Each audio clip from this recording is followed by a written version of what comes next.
Speaking on 5 Live this morning, Sajid Javed, the Chancellor, blamed Labour for homelessness. Now, bear in mind, homelessness not the same as rough sleeping. You can be in a bed and breakfast or on a friend's couch and you're homeless, but you're not on the street. The numbers of homeless are an order of magnitude higher than the number of rough sleepers. But listen to what the Chancellor said.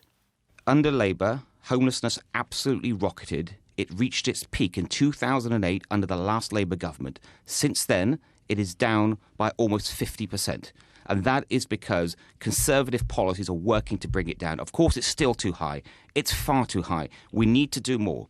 But this nonsense from Labour that somehow they cut homelessness, they can end rough sleeping, their record says something else.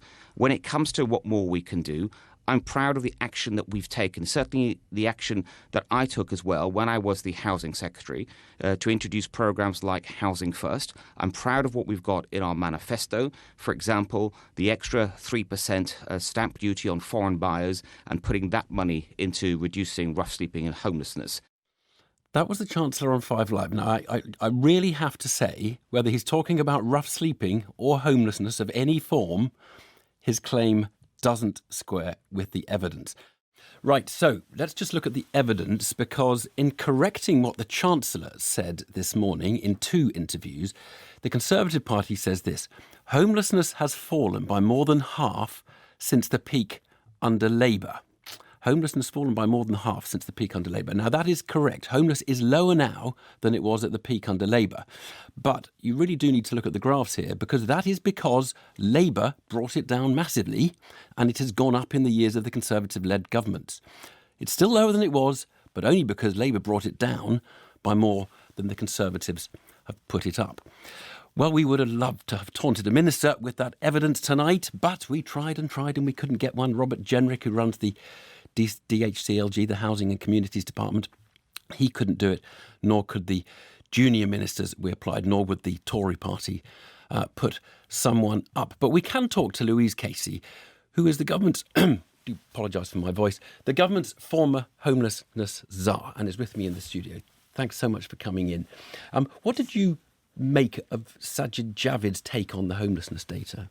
Well, it was like he was living in commenting on a different country, really. I mean, I found it unedifying, to say the least, that somebody who actually should know a bit about the problem. He was actually DCLG minister. He was the Secretary of State, Secretary of State in that ministry. And I think it's just the worst of politics when people take specific statistics and make the best they can of them for their own political gains. And there's no way around this one. Under every single indicator, and remember now, I've worked for 4 different prime ministers over 2 decades, and I'm not a member of a political party. The evidence speaks for itself that since 2010, every single indicator of homelessness has gone up. The only exception is that last year on the rough sleeping figures, they came down by 2% nationally, not in London, nationally. And that 2% is about 72 people on their street count. But nevertheless, that still has gone up 165% since 2010. So it's kind of really stop arguing about. Yeah, we don't need to have an argument about it. It's gone up. This is just ridiculous. I mean, so look, the first thing that is interesting, and I don't know if you know what the answer to this is, it is right to say homelessness, not rough sleeping, we'll come back to that, homelessness is lower than it was, say, in the early 2000s. And given all that we've heard about housing shortages and rent increases and house price increases, it is interesting that homelessness is people who don't have a home to go to, that number has come down. So I think what's interesting is that, to be fair to that period in the Labour administration, if you look at what happened in, I think it was 2002 or 2003, they introduced an act that changed somewhat the definition, and therefore the gateway went up, therefore the numbers went up. So now, they went up, so that's still homelessness, and it happened under Labour. So what happened was it went to an all-time high at that definition, and it came to an all-time low in 2009. Correct. And now it's gone steadily up. But I think the thing here that we've got to remember is that since 2010, that form of homelessness has gone up by 40%. The number of people living in temporary accommodation, i.e. no permanent place to stay, bringing up children has gone up 60%. And the one that I find painful more, probably up there with people dying out on the streets, is the fact we now have homeless children. And the number of children that I would classify as homeless, so with the government, is up by 68%. And that's a really worrying figure. What happened in the 2000s that it came down from a peak in 2003 down by 2009? Because it came down really very rapidly over that period. Something happened, and that's the bit I'm so interested in, because we know you can do something about it. You definitely can do something about it. So two things. First of all, that the rough sleeping strategy that I worked on and worked with many other people on worked as much as, you can argue about how the counts are done. Ostensibly, the number of people sleeping under the streets to the public eye could tell you the numbers dropped. You could see. And they stayed that way for a whole decade. And that was done with a very, very comprehensive strategy that tackled the reasons why people came onto the streets in the first place. So we had a prevention strategy, and we also have what can only be called a cure strategy, which is they put money into things like drug and alcohol treatment. The guy from Lincoln that can't get into a shelter because he will only leave the streets with his dog. We had shelters open where people could come in as couples, where people could come in and didn't have to be dry, i.e. they could carry on drinking.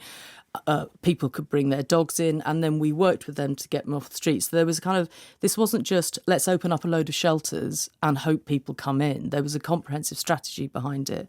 On the wider homelessness issue, I wasn't responsible for this. I wasn't there at that time. Many other people did it. I had nothing to do with it. But essentially, they widened two things. They put more affordable housing in place, not enough, but some.